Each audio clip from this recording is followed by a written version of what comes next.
the Qur'an gets owned. Oh! This is my latest series to this channel where I will debunk some of the most popular so-called scientific miracles. That's actually an oxymoron now that I think about it, in the Qur'an. Okay, so we all know that the Muslims are very fond of claiming that the Qur'an accurately describes human embryonic development and hence constitutes a scientific miracle in the Qur'an. Here are the verses that they primarily use to substantiate this claim. Okay, first we have 23:13, which states, "Then we placed him as a drop in a place of rest." 23:14, which they break up, which states, "Then we made the drop into a leech-like structure. Then we made out of the chewed lump and bones, and clove the bones and flesh. Then we developed out of it another creature, and he gave you hearing and sight and feeling and understanding." Then we have 32:9, which states, "Then out of a piece of chewed flesh, partially formed and partially unformed, and we caused whom we will to rest in the wombs for an appointed term." Then 39:6, which states, "He makes you in the wombs of your mothers in stages, one after another, in 3 veils of darkness." You know, whenever someone criticizes Islam, one of the most common arguments that is made is, "Oh, you're taking it out of context." Yet, context seems to go out the window when talking about miracles. For example, in 23:13 is a common verse to use, but what they fail to quote is a verse right before it, which is 23:12, which states, "Verily we have created man from a product of wet earth." Now, anyone with even a marginal understanding of embryology or science should know that this is wrong.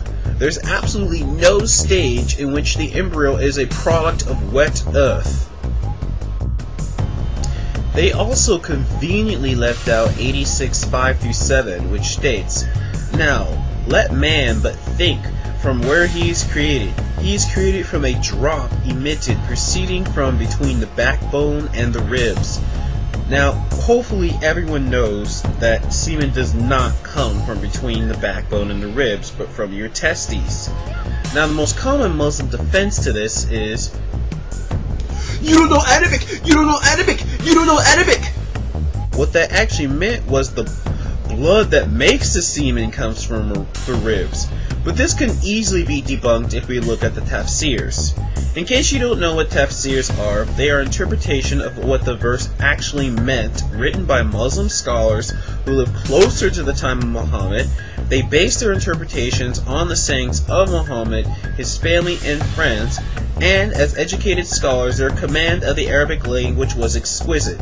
In other words, these people actually knew what they were talking about. Anyway, if we look at Tafsir bin Kathir, it says, "He was created from a water gushing forth," meaning the sexual fluid that comes out bursting from the man and the woman. Thus, the child is produced from both of them by permission of Allah. In other words, nut, not blood. So from these 2 verses alone, we already know that the Quran is off to a pretty poor start. But let's ignore these 2 verses and go on to the verses that Muslims love to quote when talking about embryonic development. 23:13. This is actually rather easy to debunk. The Muslims claiming that this verse is miraculous often translate it as, "Then we placed him as a drop in a place of rest," which assumingly means the embryo is resting in the womb. Oh, well, that sounds right. However, if we look at those good old tafsirs again, we see a different story.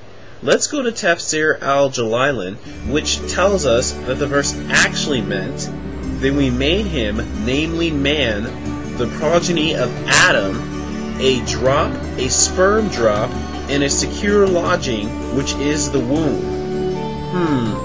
I'm not aware of any period in which the embryo is a drop of semen sitting in the uterus. But then again, I'm not well versed in Arabic or embryology, so maybe I'm wrong. Next verse. 23:14. The ones propagating this idea of the Quran containing modern embryology like to translate it as, "Then we made the drop into a leech-like structure. Then we made out of the chewed lump bones and clothed the bones with flesh. Then we developed it out another creature. And he gave you the hearing and the sight and the understanding." Okay, first of all, we don't even need to go into the tafsirs to know why this is wrong. We know that the bones are not there at all when the muscles and skin begin to form. If anything, it's more of a simultaneous occurrence rather than consecutive.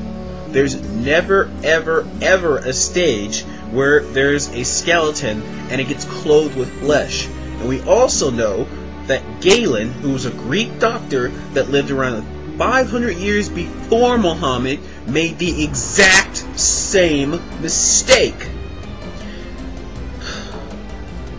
Now, many of you may be saying, well, how did Muhammad get this Greek knowledge? I'll give you a name. Harith bin Qalada. He was close to Muhammad. He was even the one who designated Abu Bakr's illness due to poisoning. He received his medical training in the Sassanid Empire, and as we all know, the Sassanids were well versed in Greco-Roman medicine. Okay, next verse. 32:9. Then out of a piece of chewed flesh, partially formed and partially unformed, and we cause whom we will to rest in the wombs for an appointed term. Okay, yeah, if I need to explain to you why this isn't a miracle, then I've got nothing for you. Next verse. The final verse, often touted to prove the miraculous nature of Quranic embryonic development, is 39:6. He makes you in the wombs of your mothers in stages, one after another, in 3 veils of darkness. Okay, the idea of embryonic development occurring in stages is nothing new. And for those of you who have been keeping up, should already know where he got this from: the Greeks. Hippocrates and Galen both describe embryonic development as occurring in stages. Well, that's enough ownage for one day. Stay tuned for more debunking of so-called scientific miracles in the Quran in my series, The Quran Gets Owned.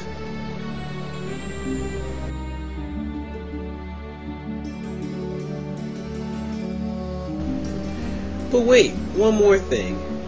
What about Keith Moore? Many Muslims, when propagating the embryology of the Quran, quote Keith Moore as a leading Canadian scientist who made this statement. It has been a great pleasure for me to help clarify statements in the Quran about human development. It is clear to me that these statements must have come to Muhammad from God or Allah, because almost all of this knowledge was not discovered until many centuries later. This proves to me that Muhammad must have been a messenger of God or Allah. They are very fond of using this quote over and over. Besides this being an argumentum ad verecundium, logical fallacy, there are several concerns that I would like to point out. First of all, we know that Mr. Moore was flown free of charge first class to Saudi Arabia, where he then stayed in the finest hotels prior to making this statement. Second, didn't that statement seem to be prepared by someone else? I mean, it's just my speculation. And third, if he really believed what he was saying, then why hasn't he taken Shahada? If he did, where's the footage of it? Certainly a leading scientist taking Shahada due to miracles in the Quran would have been videotaped. Where are the 2 witnesses required by Islamic ritual if he took Shahada? That all seems a bit fishy to me, if you know what I mean.